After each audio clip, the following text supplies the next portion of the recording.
So before we get all settled, and I think everyone's had their daily dose of caffeine by this point in the afternoon, I'm going to ask you not to get too comfortable.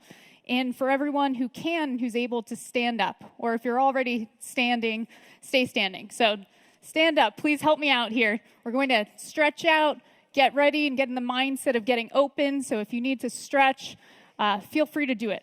So we're going to do a brief survey. I'm going to ask you to think about a question, and it's a simple question. How many apps do you have on your phone? So it doesn't have to be a specific number, and if you want, don't spend the next 5 minutes counting, but just think of that number. Now I want you to stay standing if you have more than 5 apps on your phone. Okay? I'd like for you to stay standing if you have more than 10 apps on your phone. Well, it's still everyone. I want you to stay standing if you have more than 20 apps on your phone. Okay. And stay standing if you have more than 50. Okay, that's most of us. And now, finally, stay standing if you have more than 100. Okay, everyone who's not still standing, the few of you out there, good for you. You have a lot of apps. So 208, that's actually the exact number of applications and services I have on my phone. I know because I counted before this talk. I have, the standard browser.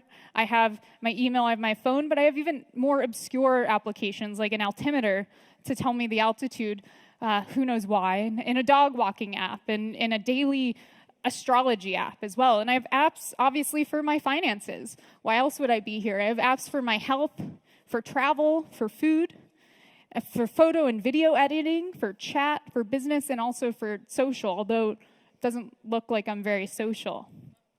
So as of today, in the Apple App Store, there are 2.2 million applications. And in the Google Play Store, there are 2.7 million applications, so a lot. But it wasn't always this way. Does anyone in the room remember a company called Symbian? Show of hands? Okay, a few of us. So for nearly a decade, Symbian was the #1 operating system on the #1 best-selling phone of all time, the Nokia 1100. So around the time that the first iPhone came out, nearly 50% of the phones around the world that people had were this Nokia 1100. But in 2014, Symbian, the company, ceased to exist, and Nokia was sold to Microsoft. So the question is, what happened? Now, while you think about that, I want to share another story. This is Nupedia. Now, Nupedia was an online encyclopedia, and it had experts who wrote all the information on this encyclopedia in a very comprehensive 7-step process by which information would get put on the site. And they even had employees that would vet the information. So in 2001, one of the Nupedia employees named Jimmy Wales left to start his own website. And he had this idea. He said, I'm going to make a website where a bunch of strangers are going to put information, and they'll be vetted by other strangers. And now that website is the #1 encyclopedia on the internet, Wikipedia. You've probably heard of it. So let's not forget about a little company called Microsoft who had an 8-year head start on online encyclopedias. And they had their own called Encarta. But by 2014, both Nupedia and Encarta were dead, completely ceased to exist. So the fall of Nupedia and Encarta and the fall of Nokia and Symbian mirror each other because the world around them was changing, and systems were changing, and mindsets of customers were changing from closed systems to open systems. And so what Apple and Google, or Android and iOS, and Wikipedia recognized was that there was a completely new mentality where people were trusting more open systems and open information. And so the paradigm shift from closed and centralized systems to open and decentralized has changed every industry. And so it's no longer makes sense where information travels so quickly and without care of borders to have closed systems. So this has changed everything from our transportation to our food, to our travel, and to commerce. But banking has been notoriously stubborn in this change until now through open banking. So quick show of hands, who in the room has heard of this term open banking? Good. So for the quick refresher, and to return to Wikipedia, where we all get our information these days, one, open banking is defined as the use of APIs to allow third parties to develop tools and services on top of the existing financial information and infrastructure. Number two, open banking is defined as greater financial transparency for customers, ranging from completely private data to completely public, but they have the choice. And three, the use of open source technology to achieve all of the following. So in short, open banking is customer banking controlled by you, the customer. Now, to illustrate why this is an important concept, I need to show you a very important picture of a rock. Now, this isn't just any rock. This is a zebra rock. And I bet you're thinking, aha, yes, Sam, I know exactly what you're talking about. Of course, a zebra rock. Now, to fill in the blanks here for you, zebra rock has black and white stripes like a zebra. When I was a kid, growing up with my brothers, we'd find these rocks in the backyard, these zebra rocks, and we started using them as currency. So when my brothers wanted to sell their old toys, I'd pay them in zebra rocks. And this got so much bigger than just our household. We started collecting these things and putting them in buckets and using zebra rocks within the neighborhood as, again, currency. So anytime someone had a lemonade stand, you paid in zebra rocks. When the ice cream truck rolled around, you'd find someone who had dollars and you'd exchange them for zebra rocks so you could go buy an ice cream. That is until we convinced the ice cream man to accept them directly. We even had our own dollar to zebra rock exchange in town, and then in the fall when acorns would fall from the trees, we'd collect those and use those to have these fights with acorns. And so we developed a whole infrastructure to exchange acorns to zebra rocks. It was a whole entire economy. And so if you're wondering where I got my love for banking and cryptocurrencies and blockchain, it started right here as a child collecting rocks, most likely. So to take it farther, this is my brother Mike. We made him the banker. He was the bank. We made him even dress like one. And he got a certificate and everything. We incorporated this bank. And he was in charge of storing the rocks for everyone in the neighborhood and ensuring that there is sufficient supply of the rocks. And he even fixed the exchange rate for all the kids in the neighborhood. Until one day there was a scandal. So we find out, one, that Mike is hoarding these rocks. He's like stealing them. And then to make matters worse, he has a crush on the girl down the street, and he's giving her a better exchange rate than the boys he didn't like down the street. So he had to flee, and this is the last known photo of Mike. We don't hear from him again. But before you think that this is totally ridiculous, I want you to just think about it for a second. Because it's not too far from our current banking system today. Of course, these are children and these are rocks, but if we really think about the fundamentals of what I'm talking about, it's very similar, which brings us to the bank of the present. So in the bank of the present, the banking system that we have today is mostly centralized, opaque, and siloed. So the flows of money in and out go through one entity. And who can be lent money to? It's controlled. It's completely centralized. And so I'll ask a question. Who knows you best? Yourself? Your spouse?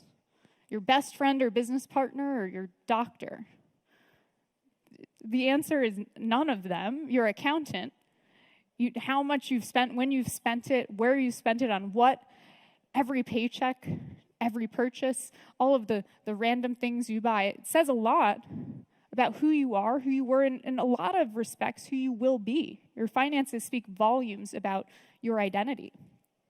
And so it's no surprise that the system until now has kept this information behind closed doors. Sold it to advertisers or marketers or even credit bureaus. That's the way that things have worked, and it's no surprise. But there are problems with this current system. One, because all of the parties are fragmented, we need middlemen and intermediaries to help companies and individuals navigate the system. This is incredibly inefficient. And two, we're still relying on physical brick and mortar retail, and in a globalized internet-connected world, we're relying on physical signatures and physical paperwork and stifling innovation. Enclosed systems also increased risk. So here are headlines over the past few years. We see hacker. We see scandal, words like scandal. We see corruption. We hear words like fake accounts. And so overall, there's a decrease in trust in our industry. And beyond that, innovation has stagnated or been stifled. So fortunately, there's a solution, and that's why I'm here to talk today about open banking. And that future enables a more secure, efficient, inclusive, and abundant future. And it's already well underway. So in 2015, the European Union introduced a directive called PSD2, which obligates any bank or financial institution operating in the EU to open up their customer banking data to third parties and other fintechs. And similarly, in the UK in 2018, they've rolled out their open banking directives. And right here in Brazil as well, regulators are working and providing guidelines to the 12 biggest banks to set a roadmap in place to open up the banking data by this time next year. And it's not just happening in these countries, it's in Mexico, it's in Japan, it's in Australia. And so the commonalities around the globe from every country is that the goal is to spark innovation in the banking industry, to increase consumer control, and to increase investment. So it's really looking at new ways to get past these trust barriers and stagnation and innovation in the industry. So it's natural to think right now, much of the work that's happening in open banking is still focused on building the infrastructure out, naturally. So these are the APIs and security measures, because we're not just talking about zebra rocks here, we're talking about the global financial system. And if you have one bank that has a breach, well, problems will get a lot bigger when you start connecting all of that information in one. So security is of the utmost importance. And so if we think very literally about what's it enabled today, as of right now, greater money management. So we're opening up customer accounts across accounts. So you have a dashboard where you could see all of your information in one place. Great. Of course, we see improved lending, where, again, greater transparency in the data allows to the creation of new products or access to new customers.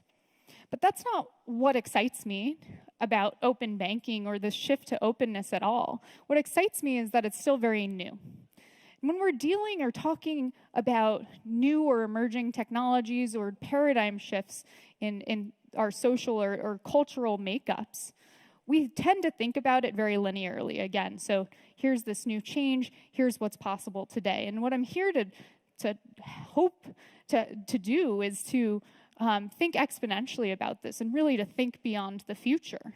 And so to do that, let's think about some technologies. So on the data security front, technologies like blockchains or distributed ledger technologies will decentralize these networks and allow this data to be not controlled by any single party.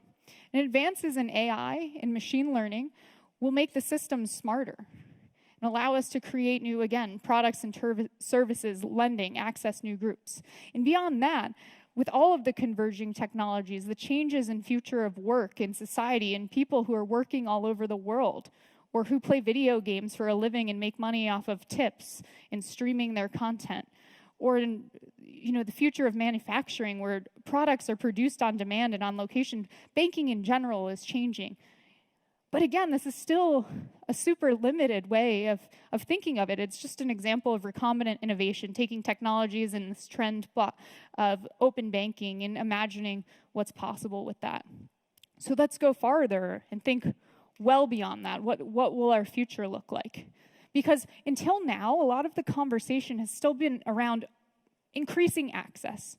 So we take a bank, we digitize the information, we throw it on a cell phone, and increase that access.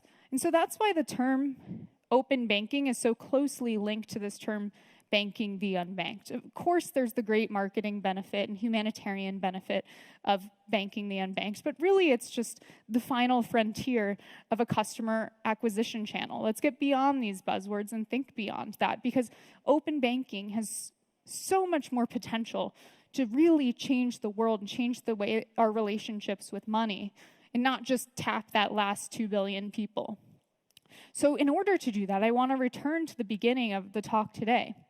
Because when you thought of the App Store and said, okay, I'm going to take this piece of hardware and have a bunch of strangers and third-party developers make these 2.2 million apps that I'm going to use, and I'll trust that, or that my business model will be sound based on that, everyone would have said you're crazy. Or if you told me 10 years ago, if you thought 10 years ago that you'd believe information on the internet written and vetted by strangers and you would take that as fact and cite that in an academic paper, again, you'd think it's crazy. So what did these companies do that was totally different from the other companies who didn't succeed? They changed their mindset. They believed that open systems could work and that it wouldn't threaten their business model because they had nothing to lose. And so open banking represents this shift in mindset from closed to open. This is Adriana. She is a Venezuelan refugee, and since 1999, millions of refugees all around the world have fled their countries with nothing more than their clothes on their back. But what is the one item that every person has taken with them when they've left? Their cell phone. So the cell phone in my pocket instantly connects me to a network of people all around the world. Now, so this has given me access to an open network and system. And it's allowed people to flee civil war. This network has allowed people to challenge authoritarian regimes, to fight corruption, to establish peer-to-peer commerce in refugee camps right here in our backyard, and to generally get back up on their feet after natural disaster. So the question is now, with this world that's completely flattened, with barriers that are no longer geographic to the transfer of information, what will be the impacts for banking and finance in this new context? Because until this point in time, we've been thinking about the systems or the bank of now with the bank or the financial institution at the center. And with this first shift in open banking, we're moving to a system where it's becoming more distributed, and we're seeing new models, new fintech companies, new startups, cryptocurrencies, and blockchain come in to start to break open this model and decentralize it. But again, this model is still assuming that we have a financial institution or a bank at the center. So the shift in mindset isn't how people will relate to banks or financial institutions in the future. The shift in mindset is whether there will be an organization in the center at all, or if we will have even the concept of a center in our future. So instead of the Bank of Brazil, the Bank of England, the Bank of America, we'll have the Bank of Sam, the Bank of Anna, the Bank of Antonia, the Bank of You, where everyone, regardless of their status, their wealth, and their geographic location, has access, where every transaction in this bank is auditable and publicly available, and where no single party controls this bank. So in the current system, the way custody works, you're extremely limited by your geography. And on top of that, the money, reputation, and value is stored in an institution or traditional bank. So with the Bank of You, we'll move to digital banking first and foremost, where it's not limited by a geographic location. You're banking globally all over the world now with Brazil's new bank. But even taking that a step farther, the concept of custody, where you need an organization itself or a company itself to hold your money, will change with cryptocurrencies, with self-custody and actually holding your money and becoming quite literally your own bank. Lending in the current system right now goes through a number of third parties. Who can be lent to and who can lend is regulated and limited. So with the Bank of You, lending will move into a peer-to-peer format where people can set their own rates, and this will increase financial inclusion and allow local economies to spring up and have people lend to each other. Credit and reputation today is extremely opaque. So if we're looking at one example, the Chinese financial system is one of the most centralized and closed systems in the world, and they've instituted a social credit system, which can both open up access and close access to things like passports or ability to travel your country based on a number of metrics that aren't always known. It might be your shopping habits online. It might be if you say something bad about the government to your state. So in the open banking future, credit and reputation will not limit your access. It will be open, it will be transparent, and almost like a living organism. And so even in my hometown in New York City, there are quite a few people who live in a cash-based economy. And so they haven't had access to any credit. They're not using credit. But they do transact daily. They are paying rent directly to pay people. They're making money. And so in the bank of you, these systems will be fairer, and there will be credit and reputation systems that include these people. Payments. Again, right now, payments, the payment system has to go through a number of processors and software and gateways, and again, banks. So if I want to send a payment from New York to Sao Paulo, it is probably going to take a number of days, and it is probably going to cost quite a bit of money, additional in fees. And so payments in the bank of you are changing, again, going fully peer-to-peer, cutting out all of the intermediaries and reducing those fees and inefficiencies. Finally, currencies. So currencies in this digital internet-connected world are still paper money, and they're nationalized. And so with the Bank of You, the concept of a paper currency or even a nationalized currency will change as we move into digital and even cryptographic currencies that transcend the bounds of any corporation or nation, state, or central bank. And in general, the financial institution itself has been based on this model of a bunch of centralized and siloed pockets that don't often speak really well to each other, making it incredibly confusing and convoluted. And so the complete overhaul of the banking system to an open banking system ends up being a complete overhaul to our financial system and global economy. So it's clear, both with the regulatory and consumer demands, that the future of banking is open. And what I want to help today is to recognize that in order to move better into the future, we need to leave behind the barriers that held us back before, which were closed systems. Because in the future, trust will be the #1 currency, if not metaphorically, literally. And so instead of people, the Bank of You, earning the trust of the banks, it's the other way around. Banks, institutions, and governments will be working to earn the trust of every individual in this room. And I know you're thinking probably, wow, that's so optimistic. And a lot of you are probably thinking, well, either she's crazy, or this is scary, or what does this mean for my job, my company, our economy? All of this stuff seems really scary. And trust me, I know. So this is me. When I was 18, I started my career as a competitive skydiver. Has anyone ever fallen off a chair or a bed? Yeah? What do you do? When you fall, do you brace yourself? You don't just fall on your head. So, that was my impulse. Here I am, jumping out headfirst of the plane, and I go, oh, shit, I'm falling. So I go to grab something and brace myself, as I think that's the response that I should have. Wrong, not with skydiving. So here I am, put my arm out to grab the plane, I start flipping and tumbling like a total crazy person. The more that I fight it, the more I start tumbling worse and worse and worse, until ultimately I do what I was instructed, calm down, pull my parachute, which wrapped around me. I broke my fingers. I almost died, but I used my training and ultimately, made it back to the ground. And so that was one of the biggest learning experiences in my life, because the conditioned response that I had to falling, which was to brace, was the opposite of what I needed to do to fall with grace, to fall like this. You have to relax and just let your body go. That's not what you're doing in a situation of falling. And so I saw a lot of similarities between this and the shift from closed systems to open systems, or closed banking to open banking. It's scary.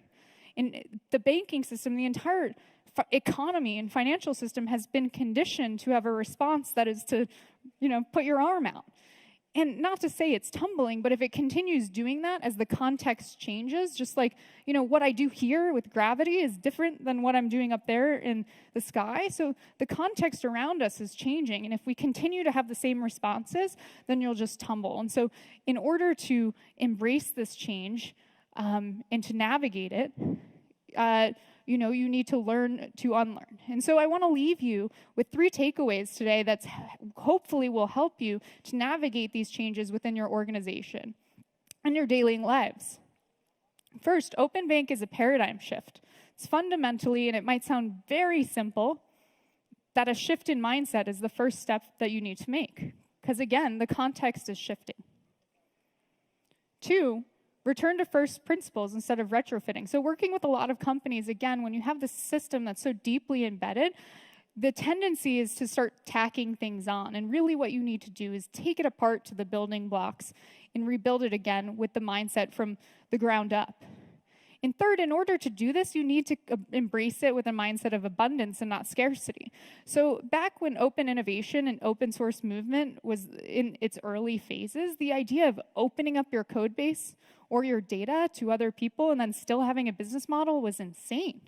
And so there's a fear-based mindset of why would I share when I can keep it in my competitive moat? But the business models and again, contexts are changing.